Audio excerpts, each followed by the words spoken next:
भिंडी में दही डालें और कमाल की रेसिपी बनाएं। अगर आपने ये ट्राई नहीं की है तो एक बार ज़रूर ट्राई करें। बहुत मज़े की बनती, बहुत ज़बरदस्त, यमी और टेस्टी। राजस्थान की स्पेशल ये रेसिपी है। और भिंडी तो बहुत तरीक़ों से आप बनाते होंगे। हम खड़े मसाले की बनाते हैं ज़रा इसको, लेकिन ये ऐसी सब्ज़ी है कि बच्चे बड़े शौक़ से खा लेते हैं। तो इसको ज़रा नए स्टाइल से बनाएंगे ताकि कुछ इसमें इसका टेस्ट भी चेंज हो। तो इसको ज़रूर ट्राई कीजिएगा, बहुत मज़े की बनती है। यहाँ मैंने 300 ग्राम मैंने भिंडी ली है और ये आधा किलो से कम है और पाव से थोड़ी सी ज़्यादा है। और जो बड़े हैं उसके मैंने 2 पीस कर लिए हैं और छोटी वाली को मैंने ऐसी रख दिया है। ठीक है, ऐसी रहने दिया, ज़्यादा इसको छोटा नहीं करना। आपने अच्छी तरह धो के इसको आपने फिर इसको ड्राई कर लेना है। इसमें पानी नहीं होना चाहिए, बिल्कुल खुश्क हो ये। चलें अब इसका मसाला रेडी कर लेते हैं। बहुत सिंपल सी रेसिपी, बहुत जल्दी बन जाती है। तो जितनी भिंडी मैंने बताई है ना, उसी के हिसाब से मैं ये सब चीज़ें लूँगी। इस बात का आपने ख्याल रखना है। तो आधा प्याली जो है ना मैंने दही ली है और दही जो है आपने फ्रेश लेनी है, बिल्कुल खट्टी नहीं होनी चाहिए। आपको पता है किसी भी चीज़ में हम दही इस्तेमाल करते हैं, खट्टी हो तो सालन का सारा टेस्ट ख़राब हो जाता है। तो अच्छी तरह से आपने इसको फेंट लेना है और इसकी जो है दाना ख़त्म हो जाना चाहिए। अब इसके अंदर मैं डाल दूँगी 1 टेबल स्पून भर के बेसन का।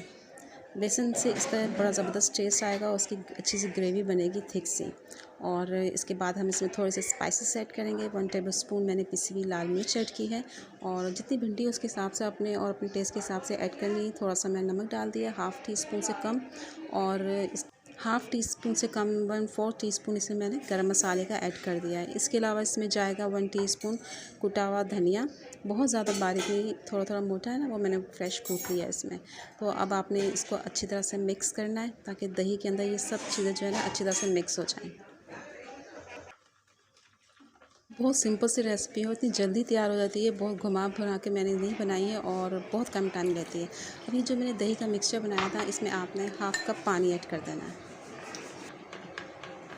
पानी डाल के आपने इसको अच्छी तरह से मिक्स करना है ताकि ये अच्छी तरह से पानी और ये इसकी अच्छा सा पेस्ट रेडी हो जाए। अब यहाँ पे मैंने ले लिया है पैन और इसमें 2 टेबलस्पून मैं डाल दूँगी ऑयल।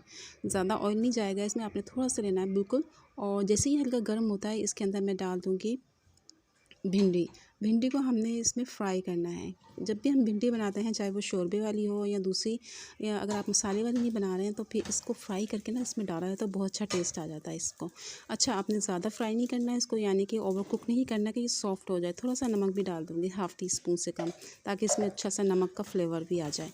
तो इसको ज़रा लो से हाई थोड़ा आप फ्लेम रखेंगे और इसको अच्छी तरह से आपने फ्राई करना है, लेकिन आपने इसको सॉफ्ट नहीं करना है। इसका क्रंच रहना चाहिए, भिंडी खाने का मज़ा तभी आता है। तो बस 1-2 मिनट इस तरह से मैंने फ्राई किया है और मैं इसको निकाल लूँगी। तो ये देखें कितनी ज़बरदस्त आजकल भिंडी आई हुई, कुरकुरी सी, और बहुत मज़े की लगती है कच्ची और बहुत हेल्दी भी होती है। ये बोन्स के लिए इसमें जो लेस होती है ना, ये आपकी शुगर को भी कंट्रोल करती है और बोन्स को भी। चलें, अब मैंने भिंडी निकाल ली। अब मैं इसमें जो ऑयल था ना थोड़ा सा बचा हुआ, इसी में मैंने 1 टीस्पून ज़ीरा डाल दिया, थोड़ी सी हरी मिर्चें डाल दी।